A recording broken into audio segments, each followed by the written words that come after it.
ए वानर, मेरे रास्ते से अपनी पूंछ हटा।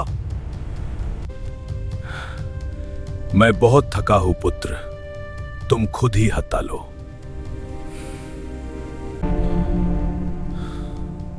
मैं समय बर्बाद नहीं कर सकता, इसकी पूंछ उठा देता हूं।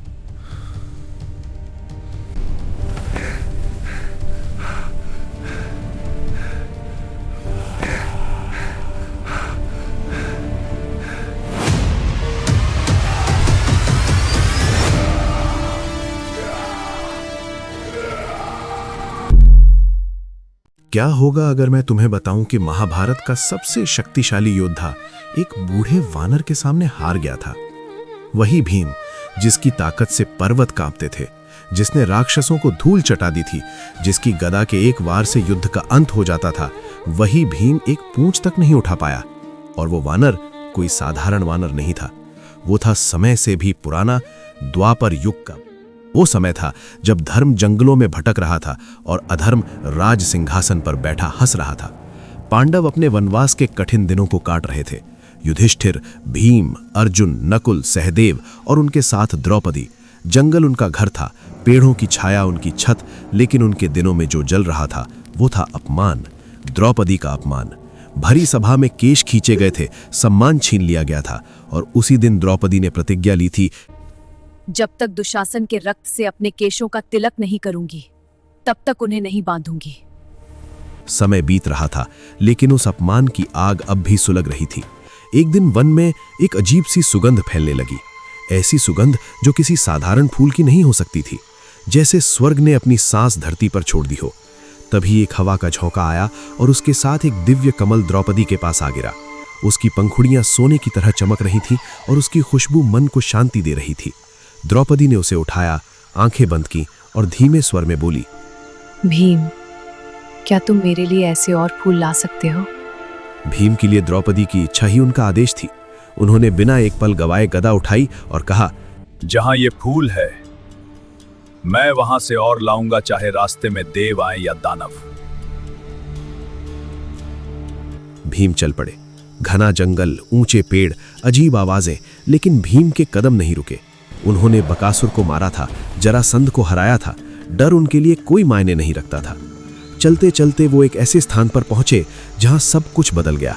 पेड़ों के पत्ते सुनहरे हो गए, हवा में दिव्यता थी, पक्षियों की आवाजें जैसे कोई मधुर संगीत। ये कोई साधारण स्थान नहीं था। आगे एक संकरा रास्ता था और उसी रास्ते के बीच एक बूढ़ा वानर लेटा हुआ था। उसका शरीर कमजोर दिख रहा था, सांसें धीमी थीं और उसकी लंबी पूंछ पूरे रास्ते में फैली हुई थी। भीम ने ऊंची आवाज में कहा, ए वानर उठो, मुझे आगे जाना है। वानर ने बिना आंखें खोले कहा, मैं बहुत थका हूं पुत्र, मेरी पूंछ हटाकर निकल जाओ। भीम के अंदर अहंकार जाग उठा। वो सोचने लगे, मैं तीनों लोकों का सबसे बलशाली योद्धा और ये मुझसे कह रहा है कि मैं इसकी पूंछ हटाऊं। लेकिन समय बचाने के लिए भीम झुके और पूंछ उठाने की कोशिश की, पहले एक हाथ से, फिर दोनों हाथों से, फिर पूरी ताकत से, लेकिन पूंछ हिली तक नहीं। भीम के चेहरे पर आश्चर्य था। उन्होंने फिर पूरी शक्ति लगाई, नसें उभर आईं, सांसें तेज हो गईं, शरीर कांपने लगा, लेकिन पूंछ जैसे पत्थर बन चुकी थी, एक रेशा तक नहीं हिला। पहली बार भीम को अपनी ताकत पर संदेह हुआ। वो पीछे हटे, उनकी सांसें भारी हो चुकी थीं। उनके मन में डर नहीं था, लेकिन एक नया भाव जन्म ले चुका था, विनम्रता। भीम ने हाथ जोड़ लिए और धीमी आवाज में बोले, हे महात्मन, मुझसे भूल हो गई। आप कोई साधारण नहीं हैं। कृपया बताएं, आप कौन हैं? गए कुछ क्षणों का सन्नाटा छाया रहा।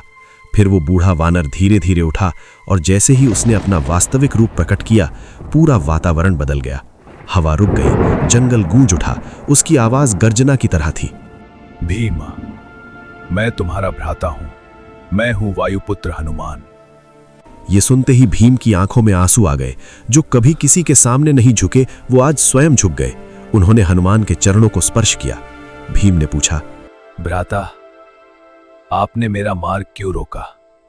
हनुमान मुस्कुराए और बोले, भीम, तुम्हारा बल अद्भुत है, लेकिन जब बल के साथ अहंकार जुड़ जाता है तो वही बल विनाश का कारण बनता है। आज तुमने जो विनम्रता दिखाई है वो तुम्हारी सबसे बड़ी शक्ति है। जो शक्ति धर्म के साथ जुड़ी हो वो अमर होती है, और जो अहंकार के साथ जुड़ी हो वो एक दिन खुद ही नष्ट हो जाती है।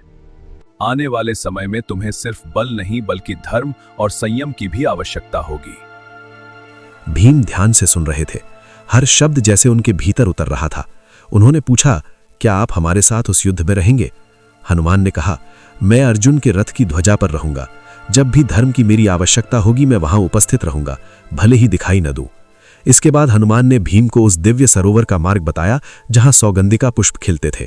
भीम वहां पहुंचे और उन दिव्य फूलों को लेकर वापस लौटे। द्रौपदी ने जब वो फूल देखे तो उनके चेहरे पर खुशी आ गई, लेकिन भीम के भीतर जो बदला था वो सबसे बड़ा परिवर्तन था।